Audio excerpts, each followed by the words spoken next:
Alhamdulillah nahmaduhu wa nasta'inuhu wa nastaghfiruh wa na'udzu billahi min shururi anfusina wa sayyiati a'malina may yahdihillahu fahuwal muhtad wa may yudlil falan tajida lahu waliyyan mursyida.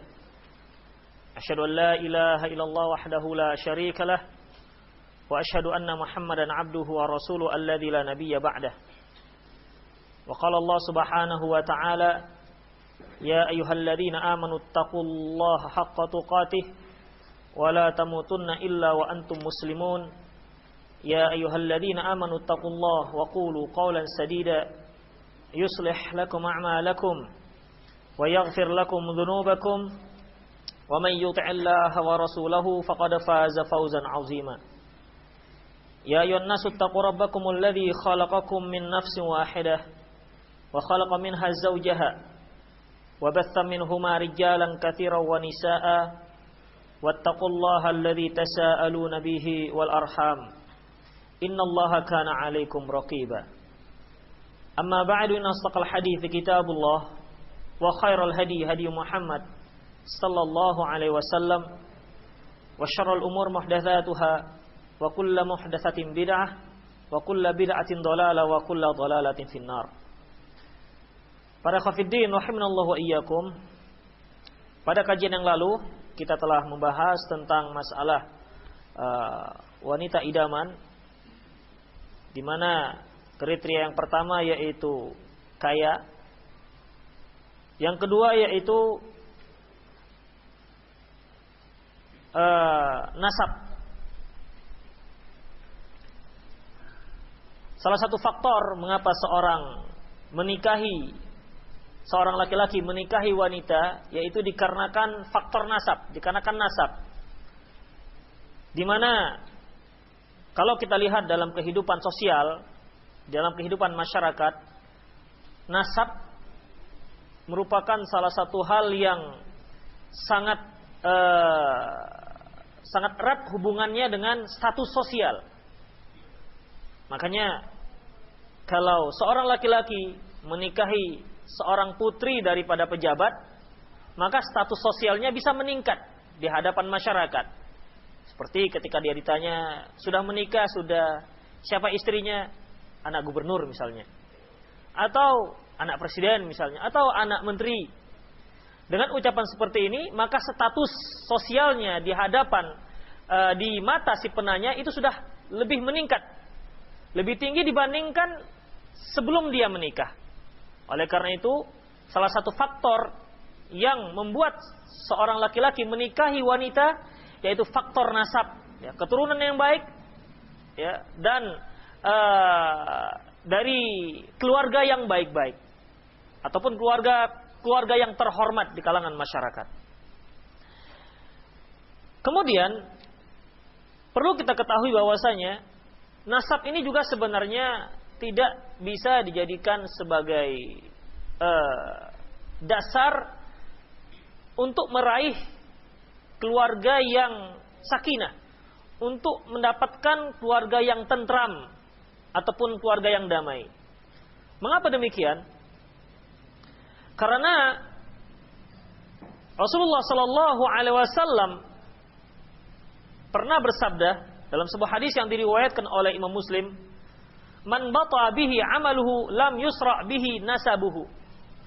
Barang siapa yang amalannya lamban ataupun yang amalannya sedikit, maka nasabnya tidak bisa mempercepat ataupun memperbanyak amalan tersebut.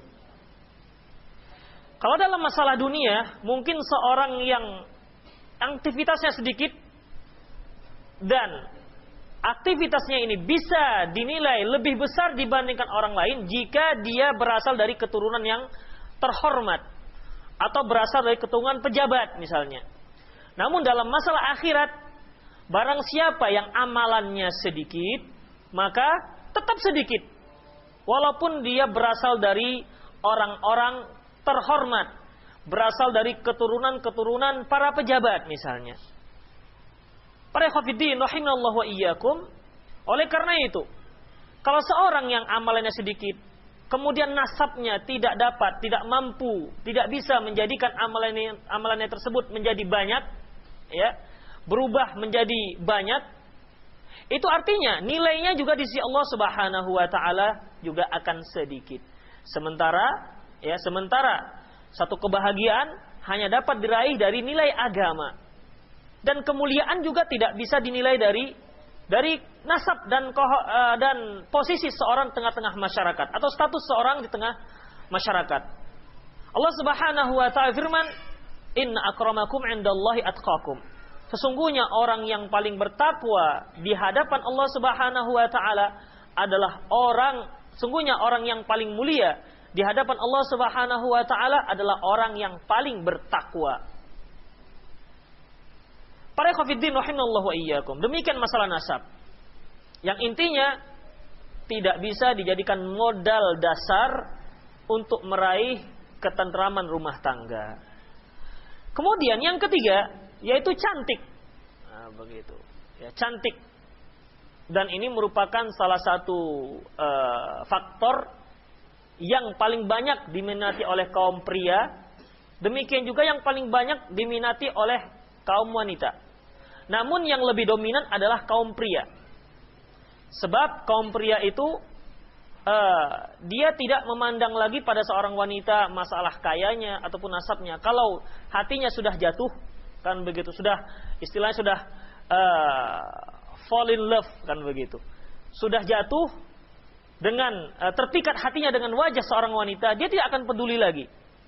Dia tidak akan peduli lagi dengan yang namanya nasab dan yang namanya kehormatan ataupun kaya dan tidaknya.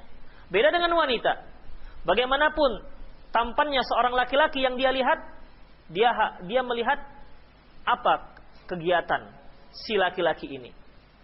Ya, kalau seandainya laki-laki ini putih, gagah, ganteng, namun tukang pulung misalnya, ya, tukang goni butut misalnya, ya statusnya rendah tengah-tengah masyarakat, ya tetap saja dia tidak akan siap jika dilamar oleh laki-laki ini. Beda dengan laki-laki. Kalau dia lihat menurut kacamata dia, menurut selera matanya, wanita ini sudah indah dia lihat, maka dia tidak akan peduli.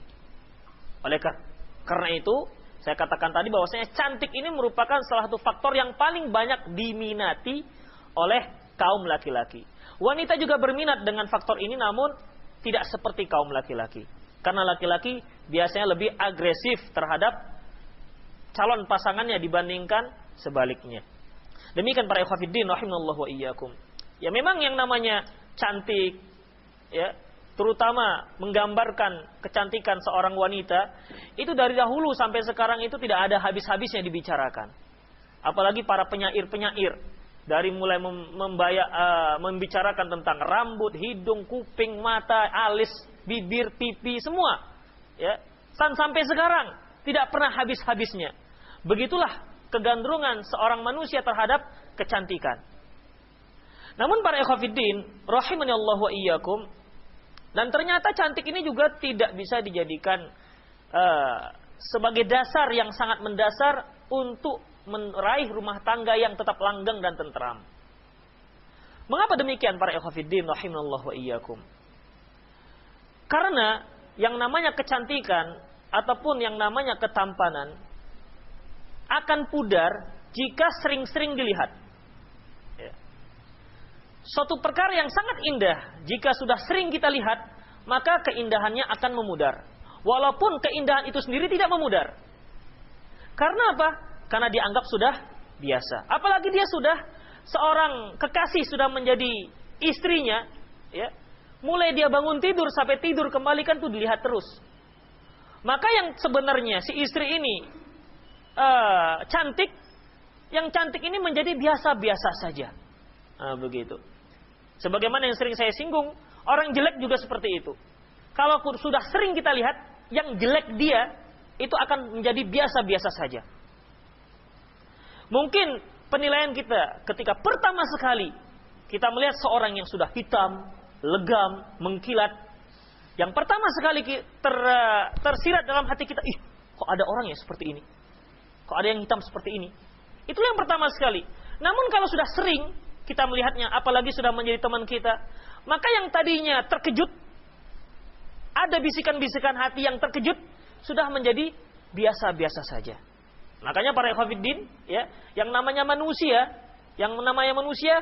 penilaiannya tidak akan bisa konsisten. Bisa saja hari ini terlihat indah, besok mungkin tidak. Makanya orang yang pertama sekali melihat Danau Toba, wah indah sekali Danau Toba. Pertama sekali, coba tanya orang-orang yang tinggal di Prapat. Saya yakin kan biasa-biasa aja, kan begitu. Mungkin kalau dia lihat tempat lain yang mungkin gak kalah indahnya atau lebih rendah keindahannya dibandingkan Danau Toba, dia kata, oh indah sekali. Karena apa? Keindahan di tempat tersebut beda dengan keindahan yang ada di tempatnya. Di tempatnya tidak lagi indah, karena apa? Sudah biasa. Nah, demikian para ikhwatiddin, rahimanallahu wa iyyakum. Dan demikianlah sifat manusia, terutama terhadap nikmat Allah Subhanahu wa taala. Dia tidak akan dapat merasakan nilai daripada satu nikmat kecuali setelah nikmat itu tidak ada pada dirinya. Misalnya mata. Ya, kita tahu ini, mata kita pakai untuk melihat. Mungkin sampai saat ini bagi yang enggak sakit mata, dia tidak merasakan bagaimana indahnya, bagaimana nikmatnya Allah Subhanahu wa taala memberi mata. Sampai ketika matanya sakit baru terasa betapa nikmatnya kalau dia memiliki mata yang sehat, apalagi kalau sampai buta. Demikian para ikhwatiddin, rahimanallahu wa iyyakum. Ketika nikmat tersebut dicabut dari dirinya, disitulah dia merasa betapa indahnya, betapa nikmatnya anugerah yang diberikan Allah Subhanahu wa taala. Oleh karena itu keindahan, kecantikan, ya, itu akan memudar menurut penilaian orang yang melihat. Walaupun kecantikan itu sendiri belum memudar. Dikarenakan apa? Dikarenakan sudah terbiasa melihatnya. Makanya para ikhwatiddin, ya, kecantikan ini tidak bisa dijadikan alasan. Tidak bisa dijadikan alasan semata-mata untuk meminang seorang yang masih gadis ataupun untuk melamar seorang wanita. Karena apa? Karena ada hal-hal yang lebih penting. Karena yang namanya kecantikan pasti akan memudar. Kalaupun tidak memudar menurut penilaian matanya, maka akan memudar seiring dengan berlalunya zaman. Demikian para ikhwatiddin, rahimanallahu wa iyyakum. Oleh karena itu Allah Subhanahu wa taala Rasulullah sallallahu alaihi wasallam bersabda dalam sebuah hadis yang diriwayatkan oleh Imam Muslim, "Innallaha la yanzuru ila suwarikum wa amwalikum." Allah Subhanahu wa taala tidak menilai dari fisik kalian dan juga tidak dari harta kalian. Walakin yanzuru ila qulubikum wa amalikum. Tapi dia akan melihat dari hati kalian dan dari amalan-amalan kalian.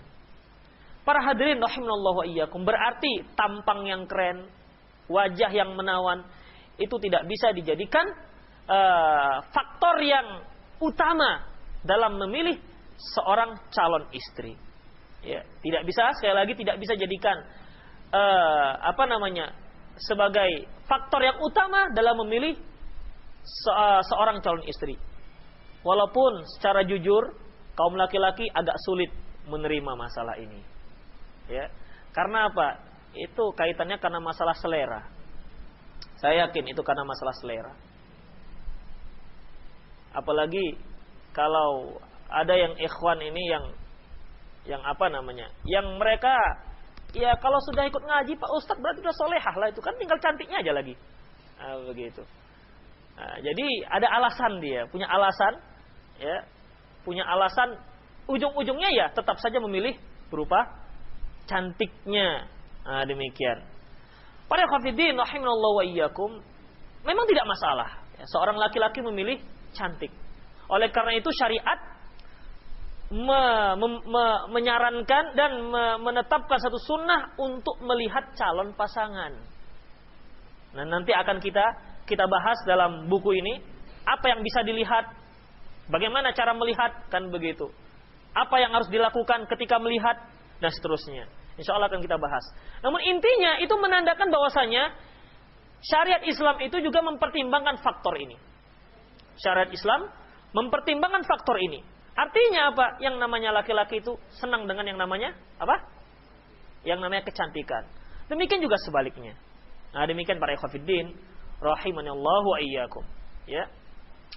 Kemudian yang keempat, Faktor yang keempat yaitu solehah, wanita yang soleh. Di mana Rasulullah Sallallahu Alaihi Wasallam bersabda, "Fadfar bidatid din taribat yadak." Pilihlah wanita yang taat beragama, niscaya kamu akan beruntung. Di sini Rasulullah Sallallahu Alaihi Wasallam memberi satu faktor yang paling utama dan yang paling dominan sekali untuk meraih kelanggengan rumah tangga, untuk meraih ketentraman rumah tangga, untuk meraih kasih sayang dalam rumah tangga. Yaitu faktor yang utama sekali, yaitu masalah wanita-wanita yang taat beragama. Ya, wanita-wanita yang taat beragama.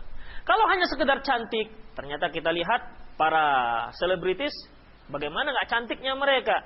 Namun ternyata mereka kawin cerai, kan begitu. Karena apa? Karena mereka bukan termasuk orang-orang yang taat beragama.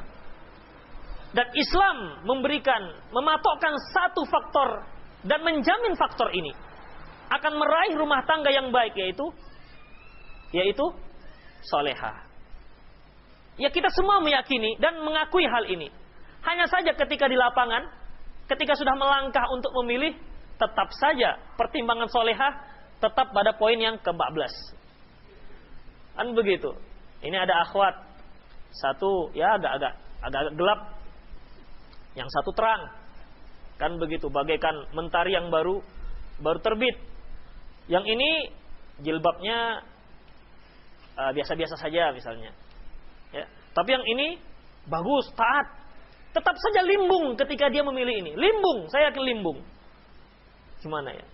Mikir, gak tidur malam. Karena apa? Rasanya inilah nur ilmu saya ini yang baik. Namun kok itu kok cantik begitu. Karena begitu. Rasanya kok sulit untuk melepaskannya. Apa? Iya kan? Gak ngaku pula. Begitulah, kan begitu. Begitulah. Ya. Kita semua yakin bahwasanya solihah tetap yang faktor yang utama. Namun ketika sudah melangkah ke arah ini, tetap limbung. Orang itu semakin bingung ketika dia sudah mulai melangkah, apalagi sudah tahap memilih. Manalah kira-kira, kan begitu. Manalah kira-kira. Mempertimbangkan antara yang cantik dan antara yang cantik dan yang solehah, begitu. Kalau bisa dapat dua-dua, kan begitu. Kalau faktor kaya, nasab mungkin nggak begitu diperhatikan sekali, nggak gitu diperhatikan sekali. Namun masalah cantik, ya, ini faktor yang sangat kuat. Ya. Faktor yang sangat kuat menarik seorang untuk memilihnya. Demikian para ikhwan fiddin, rahimanallahu wa iyyakum. Ya, oleh karena itu, antum-antum yang belum menikah dan antum-antum sudah menikah mau meranjak pada nikah yang kedua misalnya, ya. Sama saja sebenarnya, faktor itu sama saja. Menikah pertama, menikah kedua itu sama saja pilihannya. Dan syarat-syaratnya serta cara memilihnya juga sama. Tidak beda. Namun biasanya yang lajang itu lebih ketat, kan begitu, lebih ketat. Terutama yang anak laki-laki yang masih umur 25, itu lebih ketat. Kalau bisa semua faktor ini ada. Kalau bisa Pak Ustadz, ya solehah. Yang penting Pak Ustadz solehah, kaya, dan cantik, itu ajalah. Ya, begitu. Ya kalau memang ada begitu, jangan Pak Ustadznya duluan maju, kan begitu. Kan begitu. Demikian para ikhwan fiddin rahimanallahu wa iyyakum.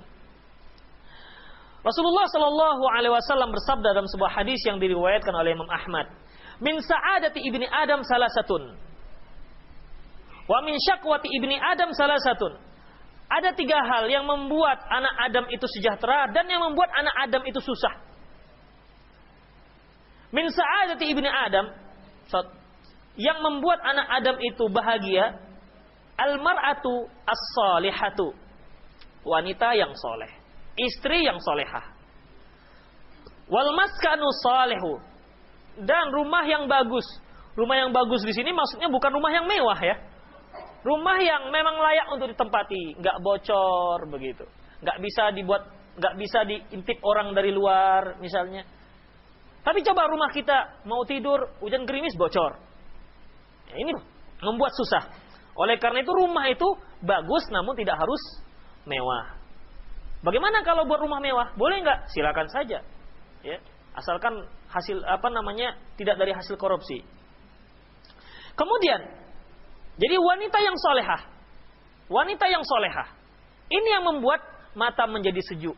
Makanya kemarin telah kita singgung salah satu doa ibadur rahman, hamba-hamba Allah, yaitu Rabbana hablana min azwajina wa dzurriyyatina qurrata a'yun. Ya Allah, berilah kami istri-istri kami dan keturunan yang menyejukkan hati. Begitu. Dan ini doa bukan hanya untuk yang masih lajang. Untuk yang sudah menikah juga boleh. Ya. Artinya, istrinya mungkin agak sulit diatur, dia doa. Ya Allah, artinya itu dirubah. Kan begitu. Kalau sulit kali merubahnya, ya semoga ada rezeki yang lain mendapat penggantinya yang wanita yang solehah. Kan begitu. Kalau memang sulit untuk diatur secara Islam. Nah, demikian para ikhwatiddin rahimanallahu wa iyyakum. Jadi wanita yang solehah, kemudian tempat tinggal yang baik, kemudian wal markabus salihu, dan kendaraan yang bagus. Kendaraan yang bagus.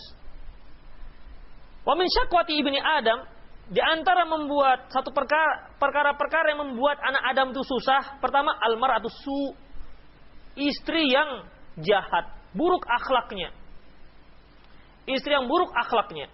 Bagaimanapun cantiknya seorang wanita, kalau akhlaknya buruk, na'udzubillah min dzalik. Ya, antum tidak akan pernah tenang dalam rumah tangga. Karena apa? Ketika antum keluar, mungkin saja dia juga ikut keluar. Begitu. Tidak ada pelayanan yang baik. Dia tidak tahu bagaimana cara membuat suami itu betah di rumah. Sehingga akhirnya si suami pun gak betah di rumah. Karena suaminya gak betah di rumah, akhirnya dia juga gak betah di rumah. Makanya kita lihat ada para istri yang gak betah di rumah. Karena apa? Karena bertengkar saja dengan suaminya. Dia katakan suami saya gak betah di rumah. Ketika seorang suami tidak betah di rumah, maka seorang istri harus tahu kenapa suami itu gak betah di rumah. Ya. Jadi para ikhwatiddin, seorang wanita solehah, ya, jangan dikira dia itu yang penting dia sholat, zakat, kemudian ibadah satu malam suntuk. Tidak hanya itu dikatakan solehah. Ya. Yang dikatakan solehah, dia tahu menempatkan dirinya. Dia tahu menempatkan dirinya. Walaupun misalnya dia wanita yang nggak cantik kali, istri yang nggak cantik kali, namun ketika suami datang, dia juga bersegeh, kata orang Padang bersegeh. Artinya dia sudah bersih, kan begitu, menyambut suami dengan mesra, menyambut suami dengan tatapan yang sendu, kan begitu. Antum belum pernah kan mendapat tatapan yang sendu? Bukan karena apa ya? Bukan karena baru bangun tidur, enggak. Ya. Disambut dengan tatapan yang sendu, kan begitu. Senang hati seorang suami. Walaupun dia enggak cantik-cantik kali. Kan begitu. Namun kalau seorang istri yang cantik namun enggak bisa melayani suami dengan baik dan seterusnya, maka suami jelas tidak akan betah di rumah. Makanya suatu perkara yang membuat suami itu, seorang laki-laki itu menjadi bahagia, di antaranya adalah wanita yang solehah. Kalau dia mendapat istri yang buruk, subhanallah, ini bagaikan duri dalam daging, begitu. Mau dicerai bagaimana? Padahal dulu gak tanggung nikahnya kan, pacarannya sudah 4 tahun, begitu. Peminangannya mulai dari tukar cincin sampai akadnya itu 2 tahun pula, begitu. Pokoknya waktu masih pacaran, tidak sanggup berpisah denganmu walaupun sedetik pun. Ya kan begitu. Kalau kau jadi bunga, biar aku jadi pupuknya. Pokoknya nggak akan sanggup berpisah sedetik pun. Begitulah, namanya juga pacaran. Syaitan senantiasa menghiasi aktivitas mereka yang diharamkan oleh Allah Subhanahu wa taala. Setelah nikah baru tahu, gini toh aslinya. Dulu kok nggak ketahuan, kan begitu. Nah, demikian para ikhwatiddin rahimanallahu wa iyyakum. Kemudian yang membuat susah juga yaitu rumah yang buruk. Rumah yang buruk ini ya tidak layak untuk dihuni. Makanya para ikhwatiddin rahimanallahu wa iyyakum, ada rumah yang baik, yang mewah, namun tidak membuat hati kita tenang. Begitu. Seperti apa biasanya yang baru menikah ketika mereka tinggal di PMI, Pondok Mertua Indah. Dan begitu. Seorang suami tidak akan bisa mengembleng mengatur istrinya dengan 100%. Kenapa? Karena dia masih berada di tempat mertua. Nah, begitu. Dan biasanya juga seorang istri lebih suka kalau dia di rumah sendiri, walaupun digubuk derita. Nah, begitu. Ya. Walaupun digubuk derita, artinya walaupun di rumah yang sangat sederhana, dia lebih senang kalau di rumah sendiri bersama suami yang tercinta. Kan begitu. Bukan pacar tercinta, nggak laku pacar tercinta. Bersama suami yang tercinta. Namun ada juga seorang suami itu lebih senang tinggal di tempat mertua. Kenapa? Dia mikir, ini kalau nyewa berapa lagi, kan begitu.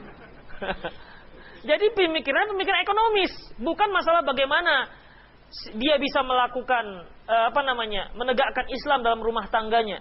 Karena beda para ikhwatiddin, ketika seorang berada di rumah tangga kedua orang tuanya, baik kedua laki-laki, orang tua laki-laki maupun orang tua perempuan yang awam, walaupun orang tuanya ini fair-fair saja, namun tidak bisa disamakan ketika dia berada di rumah sendiri. Ya. Misalnya antum misalnya setelah nikah tinggal di rumah antum, di rumah mertua, di rumah orang tua. Berarti untuk si istri tinggal di rumah mertuanya, kan begitu, orang tua suami. Si orang tua ini fair-fair saja, nggak apa-apa, mau pakai jilbab silahkan. Namun ketika di rumah sendiri, kan begitu, namanya juga di rumah suami, di situ ada adik ipar, kan begitu, kan nggak mungkin begitu keluar kamar pakai kaos kaki, pakai jilbab, mau ke kamar mandi harus seperti ini. Kan apa tanggapan mertua? Ini orang menantu ini kok sakit apa kan begitu, keluar kamar pakai kaos kaki. Padahal maksud dia itu untuk menutup auratnya dari, di situ kan ada hamu itu artinya ipar, itu bukan mahram. Nah, demikian para ikhwatiddin rahimallahu wa iyyakum. Makanya sulit. Makanya biasanya akhwat-akhwat yang mau dipinang oleh seorang ikhwan, pertama sekali yang dia harapkan sebenarnya dan ada juga yang nggak seperti itu, walaupun ujung secara lisannya begitu. Bagaimana apabila seorang suami bisa mendidik dia agar mampu menjalankan syariat Islam. Namun begitu pun ada suami yang mampu, ditanya dulu kerjaannya apa bang, kan begitu. Itu juga ujung-ujungnya materialis juga. Ya, begitu.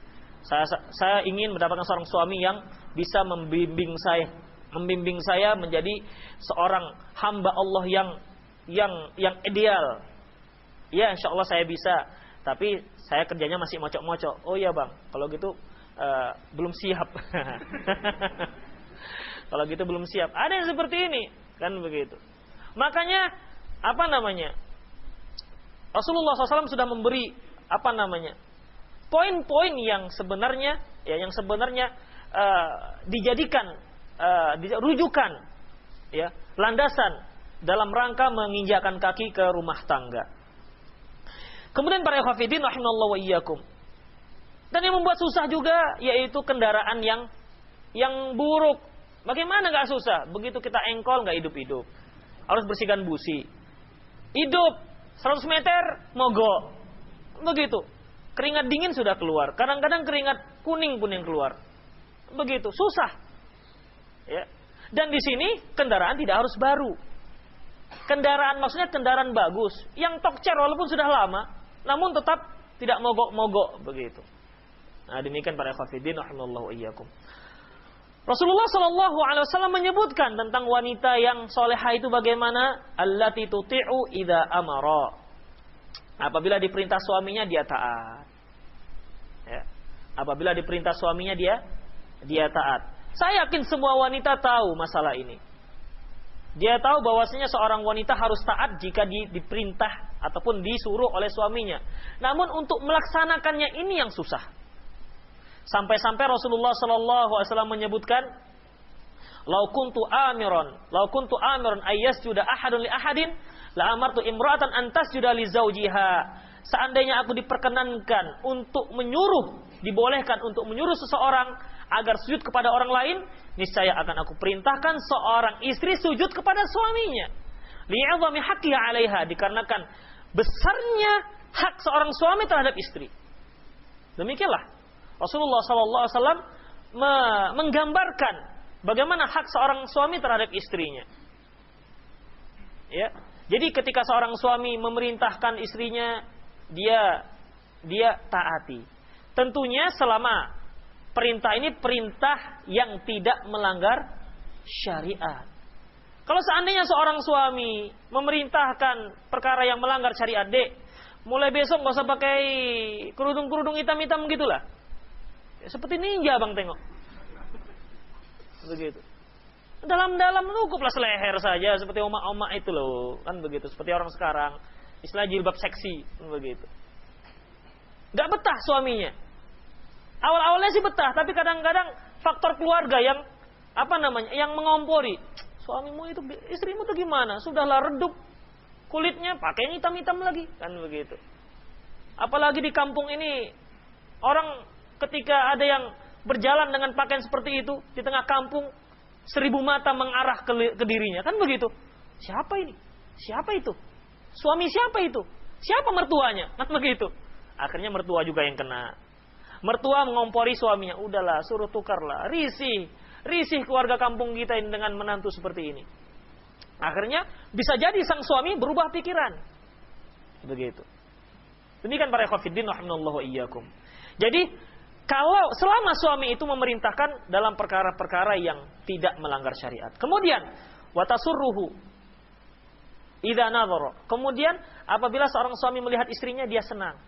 Senang ini para ikhwatiddin tidak harus wanita itu cantik, istrinya nggak harus cantik. Senang ini kan senang ini suatu nilai yang nisbi. Mungkin senang menurut si A, tidak senang menurut si B. Terbukti berapa banyak orang yang senang melihara monyet. Coba mana lebih tampan, monyet apa antum? Begitu. Mengapa dia senang melihara monyet? Senang digendong-gendong monyet. Padahal monyet tahu sendiri kan begitu. Kalau dia nggak makan bisa saja dicokotnya. Begitu. Ya. Mengapa dia senang? Mengapa ada orang senang melihara kucing? Berarti kan yang namanya senang ini nisbi. Ya. Yang namanya senang ini nisbi. Mampu membuat suaminya itu senang. Nah, demikian.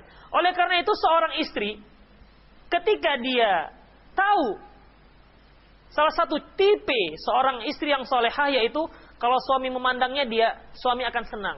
Berarti dia harus tahu apa yang membuat suaminya tenang dan membuat suaminya senang, begitu. Apakah dari sisi penampilan, apakah dari segi masakan, kan begitu. Apakah dari sisi tatanan menata ruangan dan seterusnya. Walaupun terkadang seorang istri itu ada dilema-dilema tersendiri. Dia tahu misalnya jam 5 ini suaminya pulang dari kantor, maka dibersihkanlah semua ruangan, anak-anak sudah mandi. Ditunggu-tunggu jam 5 nggak pulang-pulang. Begitu rumah sudah berantakan, anak sudah bawa pesing, baru pulang sang suami, kan begitu.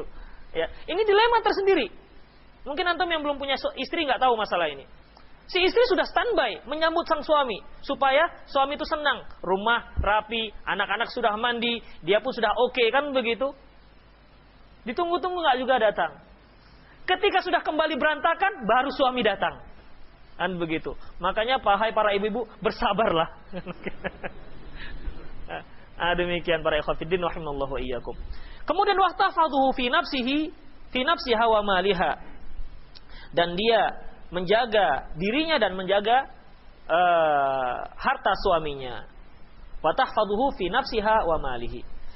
Kemudian para ikhwatiddin rahimallahu wa iyyakum, faktor lain yang dianjurkan dalam Islam, faktor lain yang dianjurkan dalam Islam seorang laki-laki memilihnya, yaitu yang ke-6, yaitu perawan.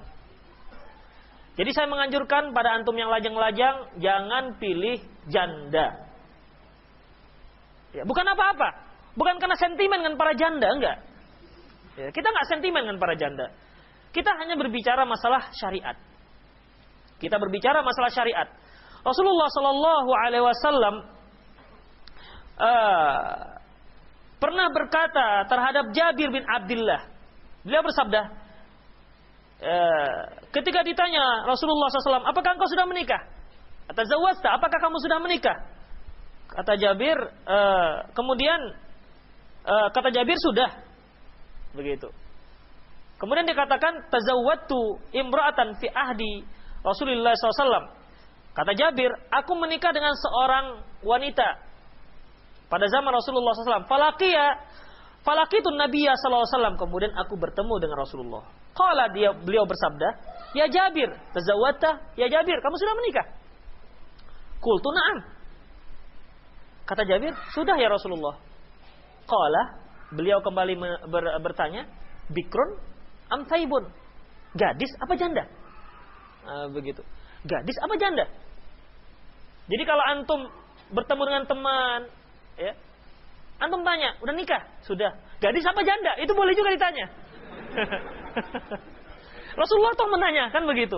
Gadis apa janda? Ya gadis lah, kan begitu biasanya. Kemudian, qultu Said, ya Rasulullah, aku nikah dengan seorang janda. Qala, kata beliau, fahala bikran tula'ibuha. Mengapa enggak dengan seorang gadis sehingga kamu bisa bermain-main dengan dia? Begitu. Qultu, rupanya Jabir ini punya pertimbangan. Ini menandakan boleh kalau antum punya pertimbangan tersendiri mencari seorang janda. Boleh. Bukan berarti enggak boleh ya nikah dengan orang janda. Boleh, tapi ada pertimbangannya. Walaupun tetap saja yang namanya gadis itu lebih baik. Kemudian, qultu ya Rasulullah, innali akhawat. Ya Rasulullah, sungguhnya aku punya adik-adik perempuan. Faqashitu an tadkhula baini wa bainahunna. Aku khawatir nanti akan terjadi apa-apa antara diriku dan dirinya. Karena apa para ikhwatiddin? Jabir ini melihat kalau dia menikah dengan seorang janda, janda ini karena dia sudah pengalaman mengasuh rumah tangga, dia juga bisa mengasuh adik-adiknya yang masih kecil. Begitu. Jadi pertimbangannya kalau aku menikah dengan anak gadis, kemudian anak gadis ini belum berpengalaman dalam mengelola, memanajemen rumah tangga, aku khawatir nanti malah bertengkar pula dia dengan adik-adikku. Itulah pertimbangannya. Makanya antum misalnya punya adik-adik atau punya orang tua, udah dengan pertimbangan ini cocoknya janda ini yang bisa mengasuh orang tua, kan begitu, silakan, boleh, silakan cari yang janda. Nah, demikian para ikhwatiddin rahimanallahu wa iyyakum. Walaupun akan lebih bagus kalau antum cari yang gadis dan yang bisa mengelola rumah tangga. Intinya yang gadis tetap lebih diutamakan dalam Islam. Kemudian para ikhwatiddin rahimanallahu wa iyyakum. Faqala, kata beliau, fadzaka idzan. Kalau begitu ya silahkan. Jadi Rasulullah SAW memberi izin kepada Jabir. Artinya boleh menikahi seorang janda jika memang ada kemaslahatan.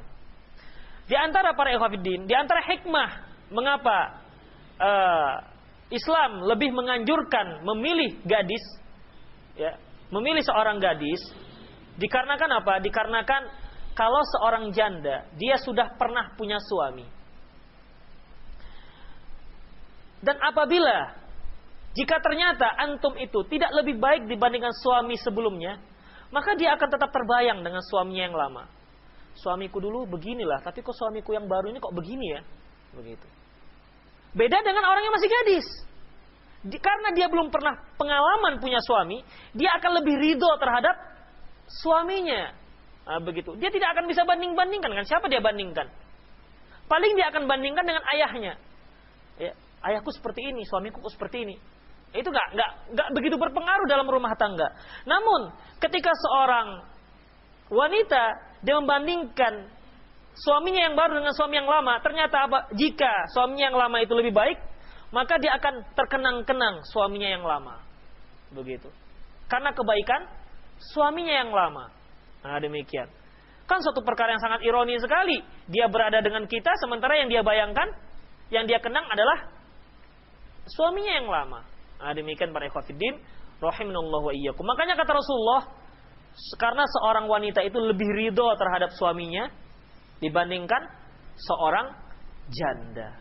Nah, jadi dari majelis ini saya sangat anjurkan kepada antum-antum yang belum menikah supaya carilah yang Yang gadis. Ya. Gadis itu sudah semualah maknanya. Walaupun ada yang gadis gak perawan kan begitu. Intinya itu semualah.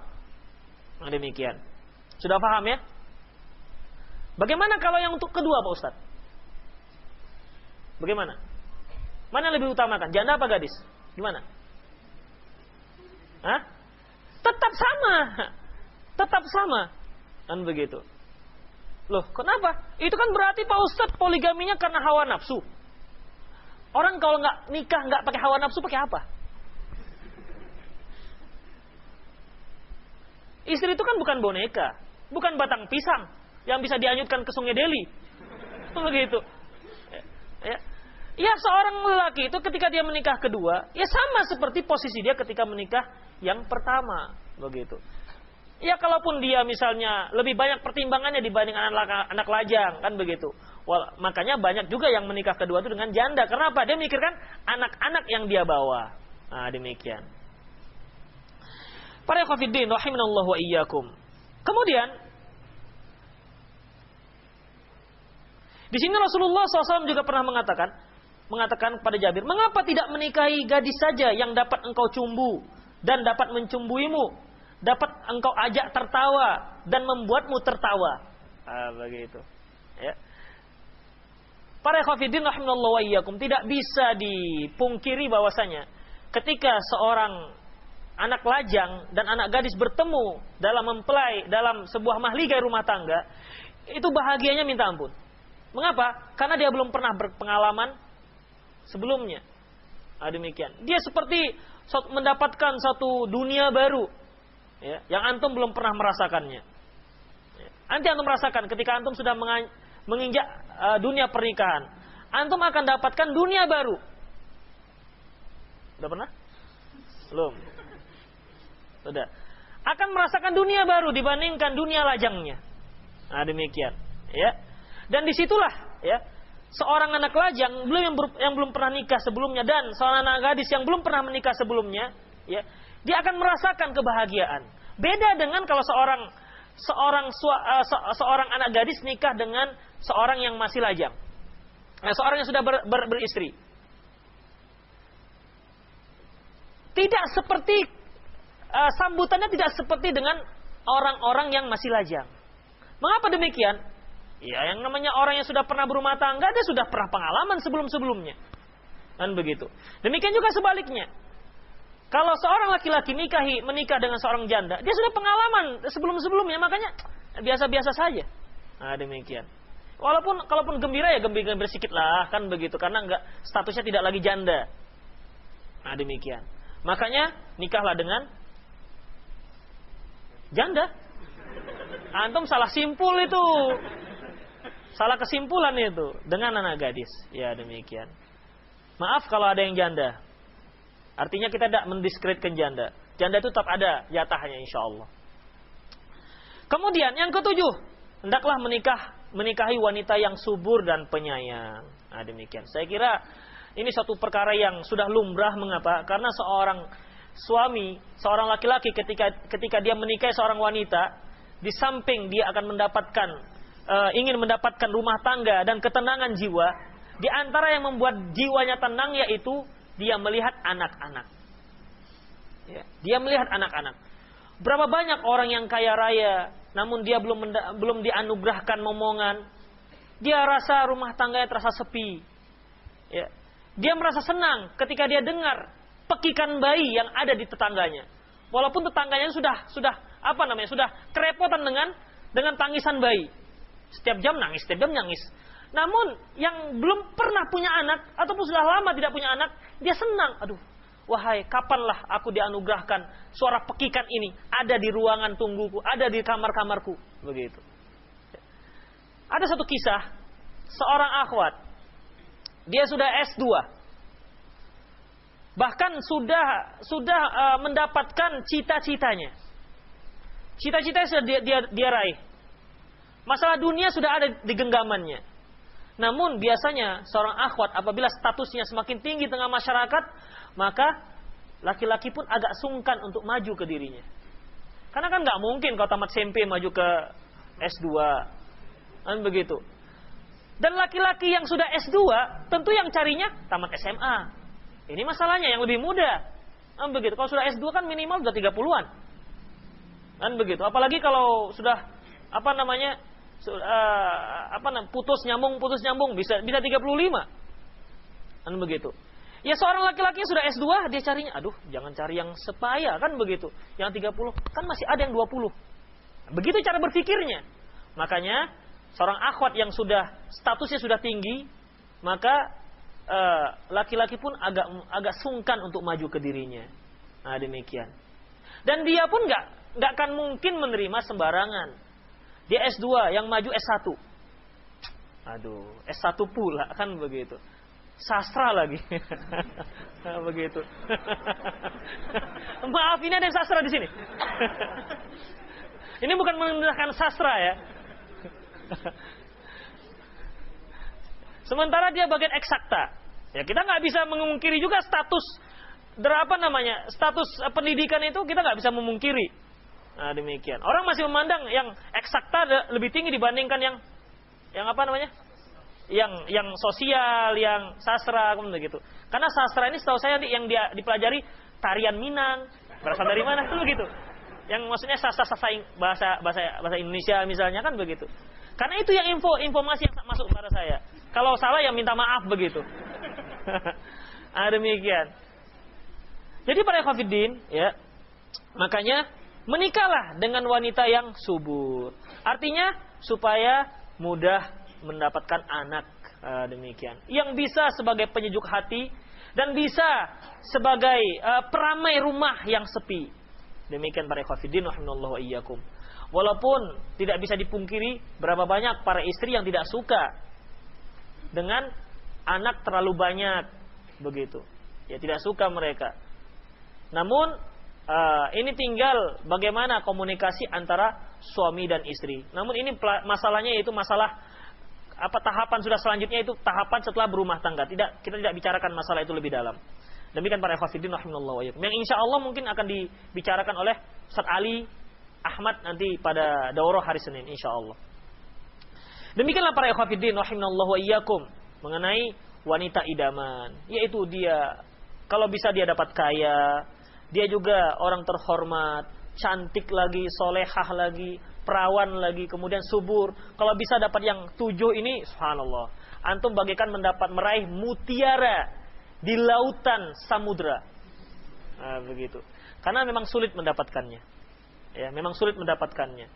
Jadi, karena sulit itulah makanya, ya, karena sulit itu makanya seorang laki-laki harus punya prioritas. Skala prioritas supaya dia tidak bingung. Karena dia lihat akhwat yang ini cantik, namun nggak begitu solehah. Di sini solehah, namun nggak begitu cantik. Di sini kaya, namun nggak gitu cantik juga. Di sini orang terhormat, namun nggak gitu kaya. Kan bingung antum. Yang mana mau diambilin? Ini bagaikan memilih sebuah malakama. Begitu. Diambil yang ini ada kurangnya, diambil yang ini ada kurangnya. Makanya para ikhwatiddin rahimallahu wa iyyakum tidak akan ada wanita yang sempurna. Ya, makanya ungkapan yang saya buat di buku saya ini, yang syarat-syarat yang maksimal seperti ini merupakan satu syarat yang langka sekali. Saya ungkapkan di sini, ini tidak akan didapati kecuali wanita-wanita yang berwarga negara surga. Nah, demikian. Di situ baru banyak. Masih di dunia, kalau masih di dunia itu agak sulit. Nah, demikian. Makanya prioritas. Rasulullah SAW telah memberi prioritas.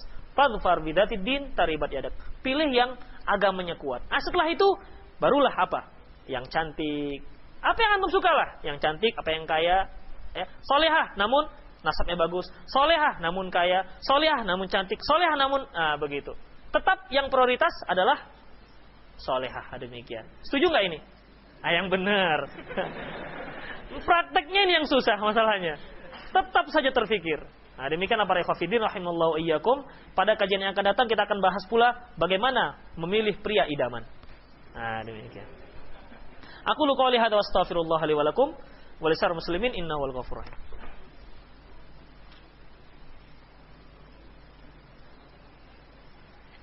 Sekali lagi yang ingin yang ingin file buku ini bisa diminta di panitia. Antum print sendiri. Dan panitia tidak boleh mengkomersilkannya. Hah?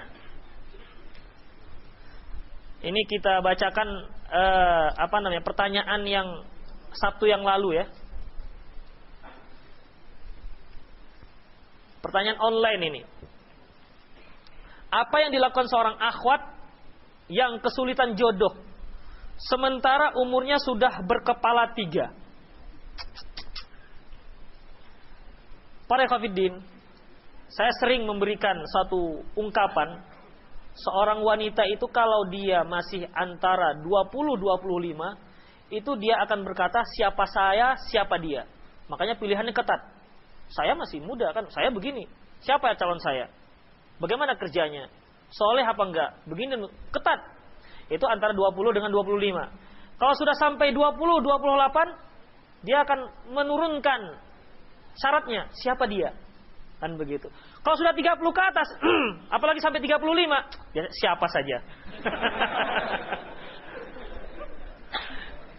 Siapa saja biasanya. Beda dengan laki-laki ya. Laki-laki masih 35 tetap siapa dia siapa saya. Kan begitu. Kalau sudah 50 mungkin sulit. Siapa saja mungkin. Jadi bagaimana kalau apa yang dilakukan seorang akhwat kesulitan jodoh? Iya. Siapa yang enggak?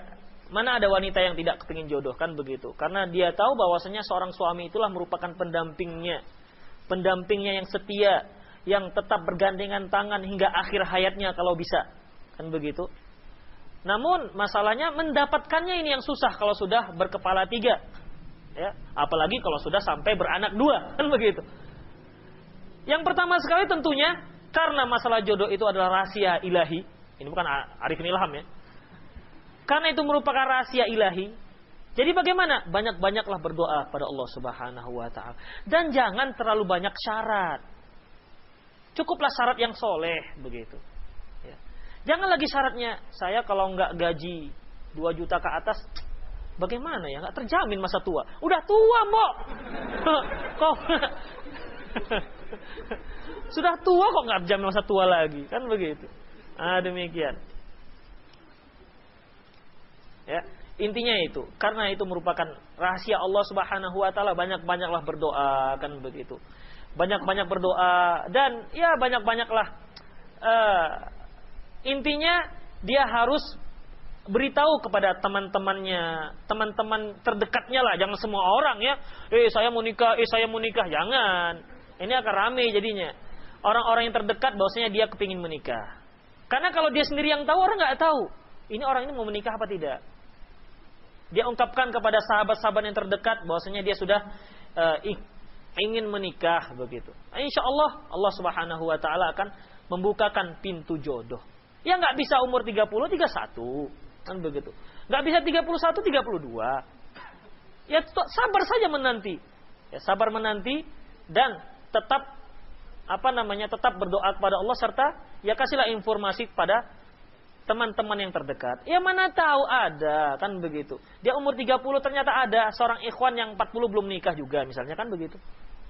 Kalau nggak ada juga kan ada alternatif lain. Bersedia di madu kan bisa. Ya kan Abu Salam? Kan begitu. Kan tidak harus lajang. Begitu. Kalau memang susah kali. Masalah poligami itu ada sesen tersendiri. Bagaimana ciri-ciri yang dikatakan laki-laki soleh ini belum masuk bahasannya. Bagaimana kalau ada seorang ikhwan yang akhlak dan agamanya yang baik akhlak dan agamanya datang untuk melamar, tetapi orang tua tidak mengizinkan kita untuk menikah. Apa yang harus kita lakukan? Menuruti orang tua atau sebaliknya? Para ikhwatiddin, antum terutama para akhwat, la nikah illa biwali. Tidak ada nikah kecuali dengan wali. Enggak sah nikah kecuali dengan wali. Walaupun yang datang itu seorang ikhwan yang katanya salafi. Kalau enggak pakai wali tetap nafi. Begitu. Enggak sah nikahnya. Ini kadang-kadang salafi, nggak apa-apa lah. Nggak pakai orang tua juga nggak apa. Yang penting kan salafi, manhaj. Apa hubungannya dengan manhaj? Ia menikah dengan wali itu kan manhaj, begitu. Nah, demikian. Ya, jadi kalau ada orang yang datang, dia orangnya soleh, kemudian baik akhlaknya dan agamanya, orang tua belum mengizinkan, ya berdoalah kepada Allah, semoga Allah Subhanahu wa taala melembutkan hati kedua orang tua. Kan begitu. Kan Allah yang memiliki hati. Apakah mau kawin lari-lari atau kawin lari istilahnya? Kan begitu, enggak dibolehkan enggak sah nikahnya. Nah, demikian ya. Dia beritahulah lobby orang tuanya, kan begitu. Enggak bisa melalui ayah, melalui emak, kan begitu, mak. Dia ini baik kali loh, mak. Kalau enggak jadi nih, mak. Aduh, mak, gimana ya, mak ya? Rasanya sulit lah, mak. Kan begitu. Untuk mencari laki-laki yang lain daripada dia nih, mak. Kan begitu. Kan akhwat itu lebih dapat terbuka dengan ibunya, kan begitu. Kalau memang iya. Namun kalau ada seorang ikhwan datang, saya mau melamar anti, kan begitu. Saya ini orangnya soleh loh. Akhlak saya bagus. Kalau ada yang seperti ini, tolak mentah-mentah. Ada juga kisah seperti itu. Saya ini orangnya soleh.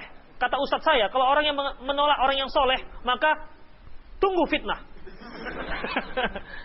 Ini ngancam pula. Kan begitu. Dibacakannya hadis untuk kepentingan dirinya. Tidak dibenarkan seperti ini para ikhwatiddin rahimallahu wa iyyakum. Seorang akhwat juga seperti itu. Kalau ada seorang ikhwan yang datang, kemudian dia memberi rekomendasi dirinya sendiri, saya ini soleh, saya ini salafi. Kalau akhlak saya alhamdulillah bagus juga. Begitu. Ini saya katakan tolak saja nih. Kenapa? Itu tanda-tanda akhlaknya nggak bagus. Para ikhwatiddin perlu perhatikan ya. Sabda Rasulullah SAW, apabila ada seorang yang melamarmu, yang mimman tardawna dinahu akhlaqahu, yang engkau ridho terhadap agama dan akhlaknya, maka jangan kamu tolak, karena fatakun fitnatan fil ard wa fasadun kabir, karena akan muncul fitnah dan akan kerusakan di muka bumi. Di situ dikatakan agama dan akhlak. Karena apa? Karena seorang yang taat beragama kadang-kadang akhlaknya tidak baik. Ya. Kadang-kadang akhlaknya tidak baik. Kalau masalah ibadahnya nggak tanggung. Kalau masalah salafinya nggak tanggung, celananya nggak pernah turun dari di bawah betis, setengah betis terus, kan begitu. Namun akhlaknya bagaimana? Kasarkah dia? Seremkah dia? Hororkah dia? Kan begitu. Nah, jadi demikian para ikhwatiddin rahimallahu wa iyyakum. Makanya di sini Rasulullah SAW membedakan ya, antara agama dan akhlak. Walaupun akhlak itu termasuk dalam masalah agama. Namun disebutkan kembali dalam masalah akhlak, tandanya apa? Perhatikan benar masalah akhlak. Nah, demikian para ikhwatiddin rahimallahu wa iyyakum. Jadi ini masukan untuk para akhwat ya. Jadi bagaimana? Tetap tidak dibolehkan kalau seorang tua tidak mengizinkannya. Makanya ya, menurut pengalaman-pengalaman yang sudah-sudah, ketika seorang akhwat sudah cocok dengan seorang ikhwan, sementara orang tua tidak mengizinkan, ini seorang akhwat harus lebih proaktif melobi orang tuanya. Jangan si ikhwan ya. Ikhwan telepon, Pak, ala Pak. Besok, Pak, masa nggak boleh sih Pak?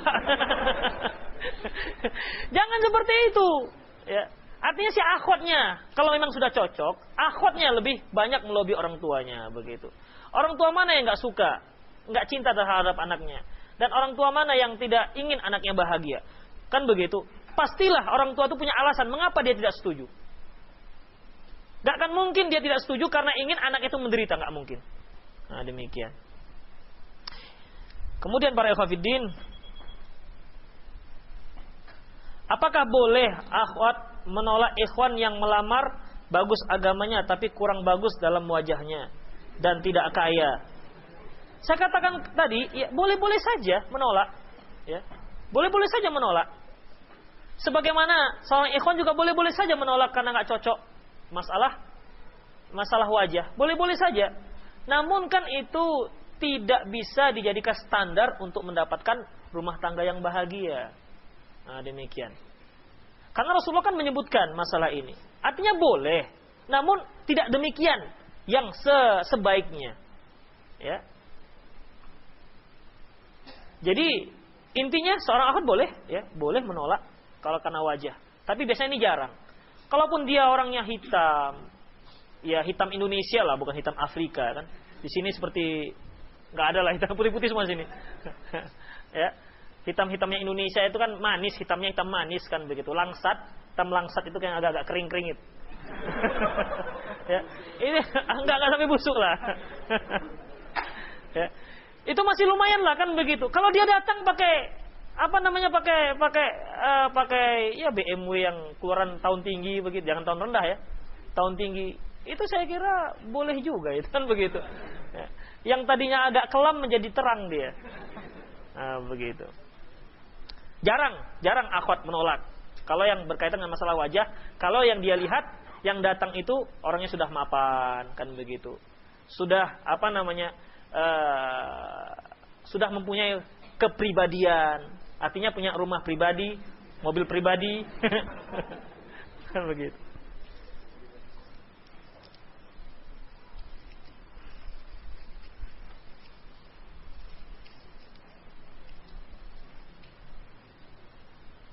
Bagaimana cara mengetahui seorang wanita itu subur atau tidak?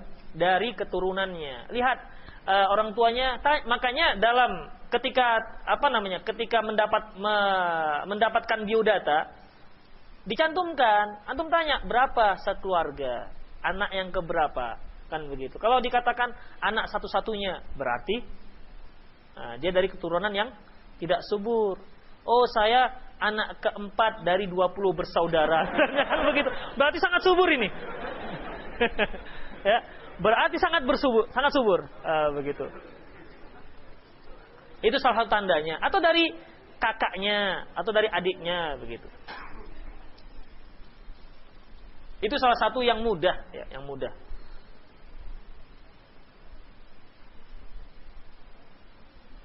Saya sering mengikuti sholat Jumat di mana khatib ketika berkhutbah banyak menyuruh bid'ah. Kita nggak masalah bid'ah. Bid'ah ini kampung lalang kita bahas.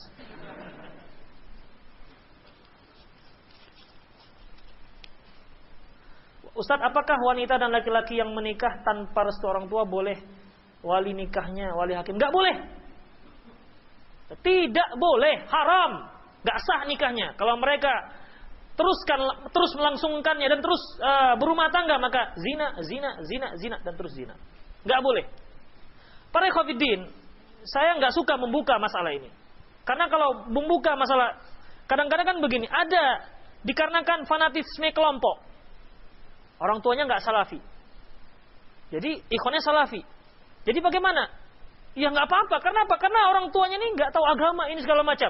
Tidak bisa seperti itu. Ya. Selama orang tuanya itu muslim, ya, orang tua muslim, maka kalau nggak setuju tetap nggak setuju. Jadi bagaimana Pak Ustadz? Sementara orang tua saya maunya orang tablik. Bagaimana? Ya sabar. Orang tua punya pilihan, kan akhwat juga punya pilihan. Dia nggak setuju kan boleh. Kan begitu. Sampai kapan orang tua akan memaksa seperti itu? Kan enggak. Ujung-ujungnya, udahlah nak, terserah kau lah nak, terserahlah, kan begitu. Namun, untuk memaksakan diri dengan alasan agama, orang tua saya nggak paham dengan masalah agama. Jadi karena kita yang paham, maka boleh nikah tanpa persetujuan orang tua. Nggak boleh para ikhwatiddin. Ya, tidak boleh demikian. Haram hukumnya. Orang tua tetap orang tua.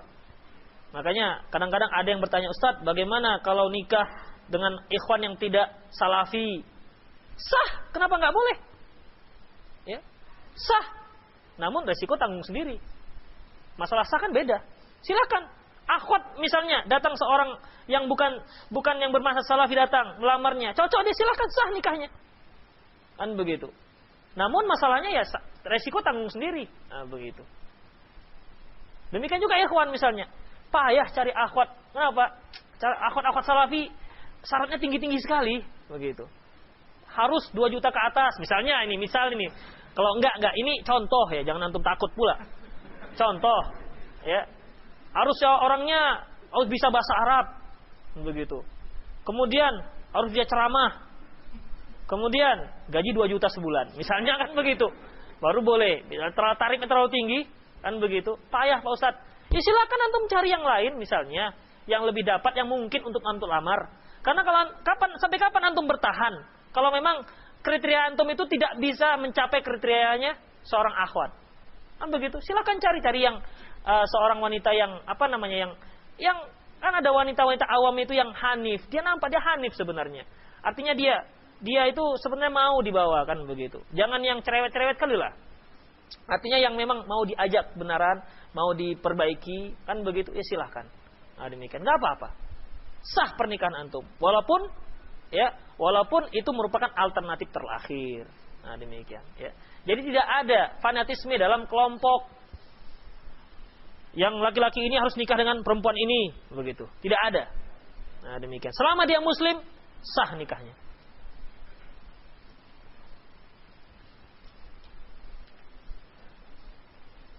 Bagaimana langkah syar'i untuk mengenal wanita yang akan dijadikan calon istri? Belum sampai babnya. Ada bab ta'aruf nanti di buku ini.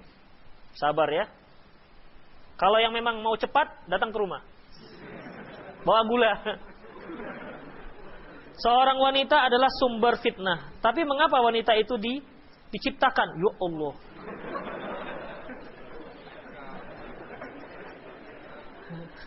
Ini apa dia nggak paham apa fungsi wanita?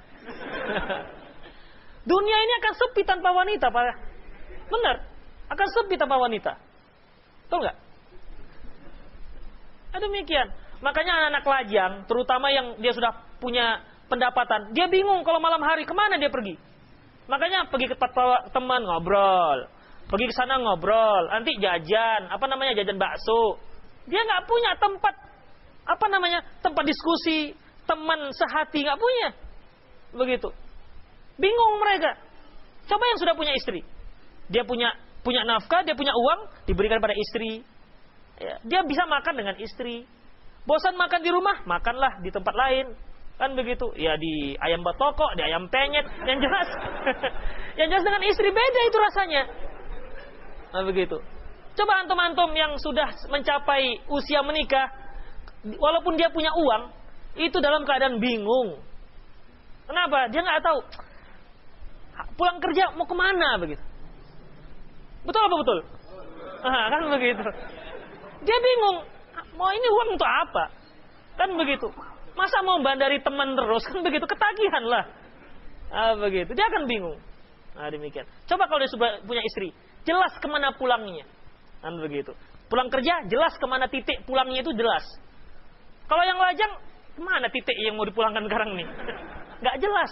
Akhirnya, ya daripada ngantur, daripada rawan-rawan, taklim aja. Masih mendingan kan begitu. Nah, demikian. Ya. Sumber fitnah. Tapi mengapa wanita itu diciptakan? Diciptakan itu untuk kaum laki-laki. Ya.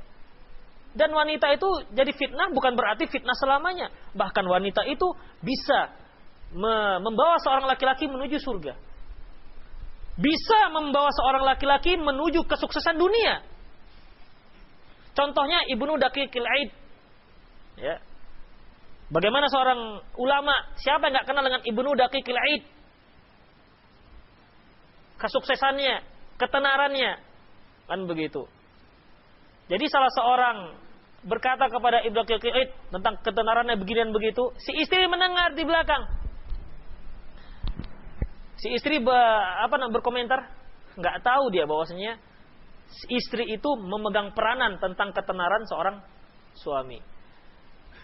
Pada suatu hari dia akan Id, ya akan sholat Id, itu kan butuh khutbah persiapan. Maka si istri mau menunjukkan bahwasanya peran seorang istri terhadap kesuksesan seorang suami. Itu disibukkan oleh si istri. Pak, beli ini, beli itu. Sampai akhirnya ketika mau persiapan untuk khutbah, disibuki oleh si istri. Tolong ini, tolong itu. Kan begitu. Terutama beli beras, beli tepung. Dakik itu artinya tepung. Id, hari raya, tepung hari raya. Begitu. Sampai waktu khutbah dia belum persiapan. Sampai yang keluar yaitu dakikul id, tepung id. Karena apa? Istri yang menyibukkan dirinya. Nah, begitu. Jadi antum yang lajang-lajang nggak tahu peranan istri dalam kesuksesan suami, baik dunia maupun akhirat. Yang antum lihat kan masih fitnahnya saja. Antum belum lihat hikmah di balik fitnah. Fitnah itu akan membawa kebahagiaan. Makanya wajar kalau yang bertanya ini seorang lajang, wajar, karena dia belum paham. Kalau mau paham ya silahkan segera. Apa yang harus dilakukan oleh dua orang yang telah setuju untuk menikah tapi belum bisa melaksanakannya karena orang tua jatuh sakit karena memikirkannya. Keduanya masih kuliah dan telah berpenghasilan. Iya. Sakit kenapa? Sakit mikirkan dia atau gimana ini? Bisa melaksanakan karena orang tua yang jatuh sakit karena memikirkannya. Kenapa kok sampai jatuh sakit? Anak durhaka mungkin ini ya. Masa orang tua sampai jatuh sakit mikirkan dia? Ini salah pertanyaan ini. Ya kalau orang tua sakit mikirkan dia, itu kan telah lewat para ikhwatiddin. Ya kelewat lah. Masa gara-gara dia mau nikah orang tua sampai sakit? Nah, begitu. Cobalah berbakti kepada kedua orang tua. Sembuhkan dulu penyakit orang tua itu kalau gara-gara sakitnya itulah antum. Sembuhkan dia dulu. Senangkan hatinya. Saya pernah mimpi ketika terkena bisa ular. Ketika ular itu mau menghampiri saya. Setelah terkena bisa ular itu saya melihat wajah seorang ukhti. Seorang akhi yang sangat saya kenali. Wah, habis antum ini. Hati-hati ini. Kira-kira mirip siapa ya? Banyak orang bilang bahwa akhi tersebut adalah bakal jadi suami saya. Apakah mungkin saya mendapat mimpi tersebut setelah tahajud? Setelah acara ritual lah begitu. Biasanya dan tertidur di sajadah. Aduh.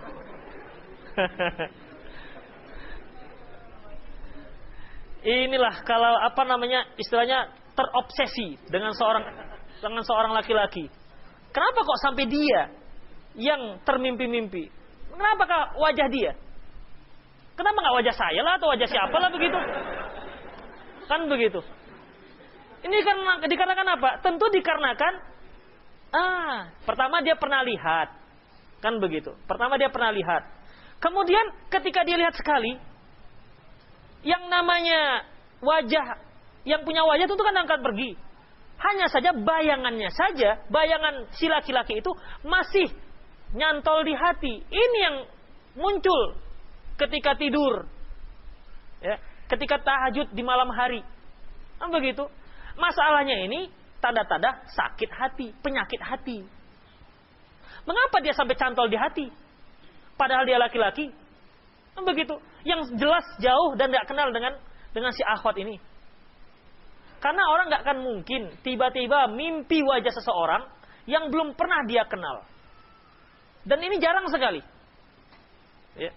Dan ini jarang sekali. Biasanya seorang itu mimpi bertemu dengan seorang yang sudah dia kenali. Dan di sini dikatakan sudah dia kenali, kan begitu. Oleh karena itu para akhwat, ya, jangan sampailah seperti ini. Apalagi sampai terbawa tahajud, kan begitu. Karena apa? Karena kalau sampai seperti ini nanti akan sakit hati. Kalau ternyata si akhi tadi tidak berkenan di hatinya, anti bukan pilihannya. Kalau sudah sakit hati, kalau akhwat ini nggak tahu lah. Nah, demikian. Sulit untuk menerima yang lainnya. Nah, begitu. Makanya janganlah sampai seperti ini. Kalau memang belum siap nikah ya sudahlah. Jadikan saja itu sebagai penglihatan bayang-bayang, jangan sampai dibayang-bayangkan. Nah, demikian. Ya. Dan itu tidak pasti menjadi suami, tidak pasti. Ya, siapa bilang harus jadi suami? Jangan-jangan si akhwatnya suka sampai mimpi, si ikhwannya tenang-tenang saja. Kan ada yang seperti ini. Si akhwatnya sudah mati-matian begitu. Kalau bisa si ikhwan itulah, kan begitu. Ya terkadang memang pas kebetulan jadi suaminya. Kan begitu. Kan kalau yang akhwat-akhwat yang masih lajang, yang masih gadis, ikhwan-ikhwan, dia hanya bisa melihat-lihat saja. Seandainya dialah, kan begitu. Nah, nanti ketahuannya setelah menikah. Ya sebenarnya dari dulu adik juga telah memperhatikan abang, kan begitu. Baru ngaku. Namun kalau nggak jadi, kan ini dipendam terus. Nah, demikian. Ya, Jadi jangan. Dan ini tidak akan bakal, tidak pasti menjadi bakal suaminya. Namun saya harapkan jangan sampai seperti inilah. Tersiksa dan sangat tersiksa.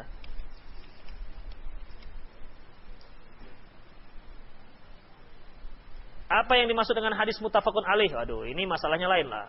Kita masalah-masalah nikah aja lah.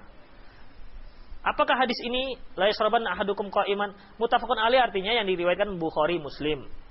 Apakah hadis la yashrabanna ahadukum qa'iman? Janganlah salah seorang kalian minum sambil berdiri, termasuk larangan makan sambil berdiri.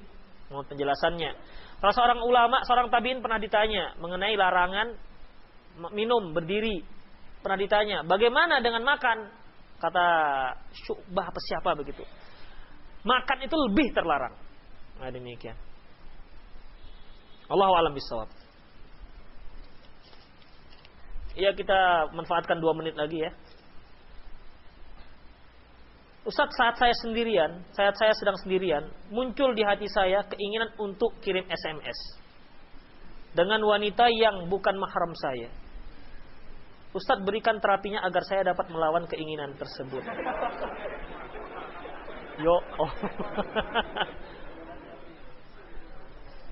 Iya, betul. Pertama jual HP. Jual murah-murah aja. Biar cepat lakunya.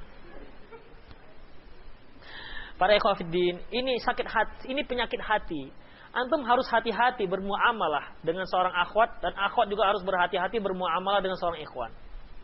Kecenderungan seperti ini merupakan bisikan-bisikan syaitan. Ya, bisikan-bisikan syaitan. Orang suami istri saja itu SMS-nya dia sampai seperti ini, kan begitu. Ya. Makanya syaitan itu selalu membayangkan sesuatu yang indah-indah. Apalagi kalau dia memang suka dengan sinetron-sinetron. Sinetron itu kan membayangkan yang indah-indah saja. Mana pernah dia bayangkan yang enggak indah-indah. Kalau sudah orang pacaran kan begitu. Kemudian dibayangkan yang indah-indah. Duduk di apa namanya di taman-taman bunga, berdua sambil dangdutan. Kan begitu. Dibayangkan yang indah-indah. Demikian. Ini indah-indah setan ya. Bayangan-bayangan dari setan. Bukan datang dari Islam. Makanya jangan sampai seperti ini. Kalau ada keinginan seperti ini, ya, lawan. Ya, bagaimana cara antum untuk melawannya? Karena apa? Akan muncul fitnah. Kalau antum sudah terkena fitnah oleh seorang wanita, ya, maka antum tidak akan bebas. Ketika antum mau menikah, antum terpaksa hati antum dengan si wanita itu. Padahal masih banyak wanita-wanita yang lebih bagus. Kalau antum tidak terfitnah, kan antum bisa memilih lebih rasional, lebih berpikir jernih dalam memilih calon istri ataupun dalam memilih calon suami.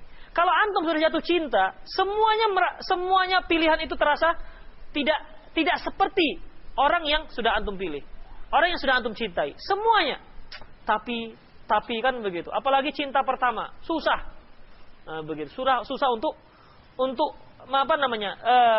menepisnya begitu. Nah, demikian. Jangan sampailah seperti ini para ikhwatiddin. Saya kira itu sajalah, waktu sudah jam 6:10 dan pertanyaan ini masih banyak. Saya kira itu saja. Insyaallah akan kita lanjutkan pada kajian yang akan datang.